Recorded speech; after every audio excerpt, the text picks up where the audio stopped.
Hello, I'm Dr. Herman here, and I've got with me a lovely young lady, mid-40s. Yeah. And this is Jackie, and she had, for years, well, I'll let you speak, but you had fibroids and you had endometriosis. Correct. And your original pain, your original PMS type menstruation pain, it started when? When I was 14. 14. And you went through treatments for that menstruation pain, is what it was. Correct. And how many years did you go through different medications and different hormone therapies? For the past almost 20 years. And which therapies did you go through? Before your surgery, which therapies? Birth control, You said Depo? Depo-Provera, estrogen, progesterone levels, medication. I even had an IUD put in to see if that could help. None of those things helped. Did they help for any brief time and then symptoms came back? Well, yeah, maybe 3 to 6 months, maybe a year at most, but then the symptoms really just come back. So really there was no figuring out what was causing it. I mean, No. what you're learning now, they didn't figure that out. And you did have a childbirth, Yes. and that's 7 years ago. Almost 8. Almost 8. Okay.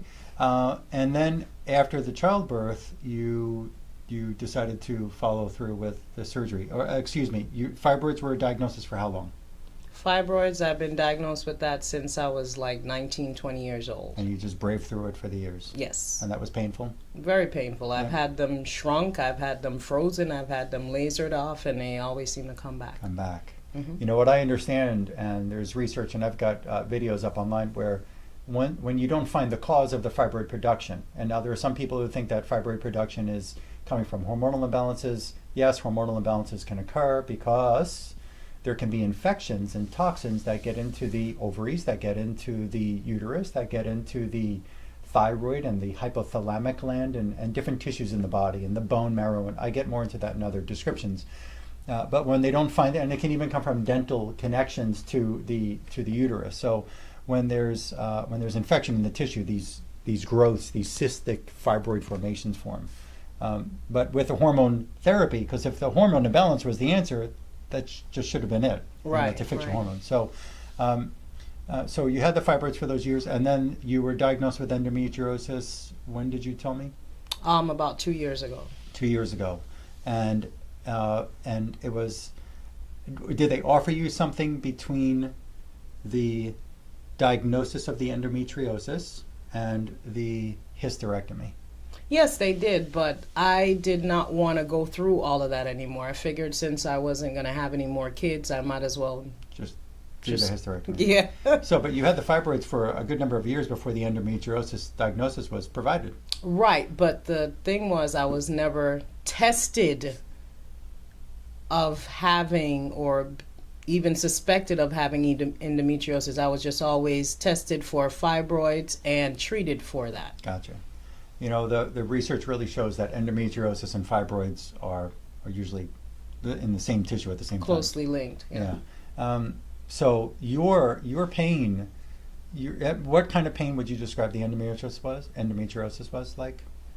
Just very deep stabbing, hot bloating, just Pain. balling up pain. And that was every day of the month, or was that only at a certain time of the month for you? It was only at a certain time of the month, but usually 1 to 3 days out of that menstruation. Okay, before the menstruation or during the bleed? During the bleed. During the bleed. And it may be different for some other women. And so when you had the hysterectomy, you experienced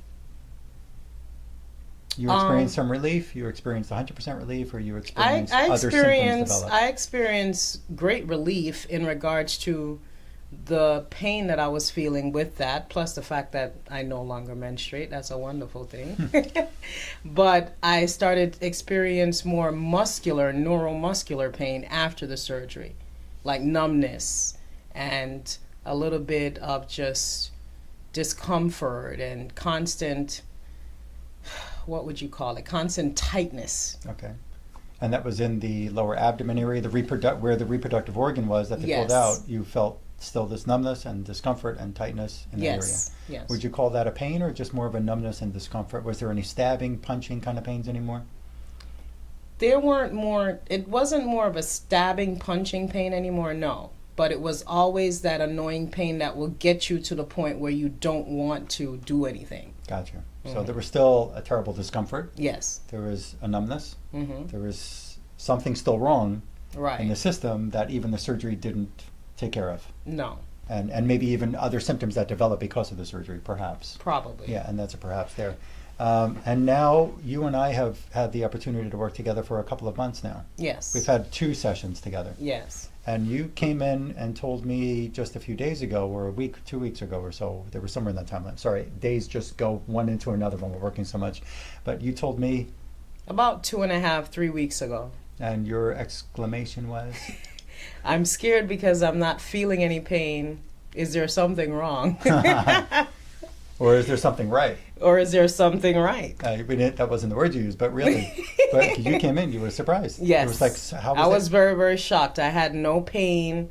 I was actually starting to get a little worried that I'm not alive or you'd change me somehow. Yeah. And the numbness almost 100%. The numbness is very faint. It's not completely gone. I still get some cramping like early in the morning or sitting down or standing up or massaging for long periods of time. It will start to, bring about itself, but it's not to the degree. It's maybe at 20% Of what it used to be. of what it used to be. So we're pretty happy. And this is only Oh 2 yeah, treatments. I'm ecstatic. No drugs, No. hormones, No. surgeries, no scraping, no nothing like No, that. no. What I found with Jackie on the her first exam, which was April 1st of 2015, and this is now June 10th of 2015. April 1st, we found on the portal vein in the liver. When the portal vein is infected, when the portal vein is toxic, the liver can have imbalances in function. Part of your liver's job is to filter your blood and help you balance estrogens. So if the liver is stressed by its vein being infected, then we're going to have hormonal imbalances. We're going to have stress in other parts of the body because the liver is where it's got to filter the blood. If that liver is infected and toxic, the blood's going to stay that way. And we found mold and fungus in that vein. We found candida in that vein. And we also found in her gallbladder sphincter, which is connected to the liver, we found fungal infection in there. You don't mind me sharing these findings? No, it's okay. Sorry, it's a bit personal. But we also found in her next exam, which was 20 days after that first exam, and she followed a protocol. I didn't see her for the next 20 days. We found in her bile duct, again, the gallbladder, bile duct, liver, that's all connected to helping you balance cholesterol and helping you balance hormones in the body and dealing with inflammation. We found in the bile duct a form of mold. We found the influenza virus. I found the mumps virus. I found multiple iatrogenic chemicals. We found residues and side effects from multiple vaccinations, tap water chemicals, the Lyme Borrelia infection. I also found other multiple viruses and parasitic flukes in the bile duct. And then what came up with her, which was very interesting, is that the pudendal muscle, now you had heard that from your doctor, Yes. pudendal muscle, you heard that from the surgeon. Yes. Okay. The pudendal muscle, which I have a sample of, and I can actually test a person's body and find if that's a stressed tissue, the pudendal muscle had a very high level of Lyme Borrelia burgdorferi bacteria infection. So when there's a Lyme Borrelia infection, which could have been in the uterus also, that could have inflamed that uterus and made the lesions occur. Lesions don't just appear. They're not from somewhere unknown. Lesions appear because something is stressing the tissue and making the normal tissue now become abnormal. It's very simple. These things just don't appear out of the blue, out of nowhere. There's some aggravating infection or toxin that makes the tissue change its appearance and its function. Well, there was a terrible high level of the Borrelia burgdorferi Lyme infection in the pudendal muscle. And for those of you who don't know, between the vaginal canal and the colon, there is muscle tissue and a nerve that feeds that muscle tissue. It's known as the pudendal muscle and the pudendal nerve. So we treated with specific remedies the bacteria, the Borrelia, Lyme bacteria in that pudendal muscle. We also gave a boosting remedy for the pudendal muscle. But was even further understood on that exam was the pylorus, which is a connection from the stomach to the intestines in the lower part of the body. And she had mycoplasma, she had parasitic infections, Babesia or Ehrlichia bacteria, and Bartonella bacteria. Those are all co-infections with the Lyme that are pretty well known in the literature. But it took you probably through to the end of this, where you really started to feel, or was Yes. it anywhere through? By the end of it is when By you the noticed end. it. By the end. But you're happy and Yeah. quite surprised. I just ate ice cream. I normally can't eat ice cream. And you're feeling good. I'm feeling fine. Yeah. So it's your pain, your symptoms, the strain, the numbness, the nerve pain, the muscle pain it's almost It's 100%. almost, I can say it's 80% relieved completely.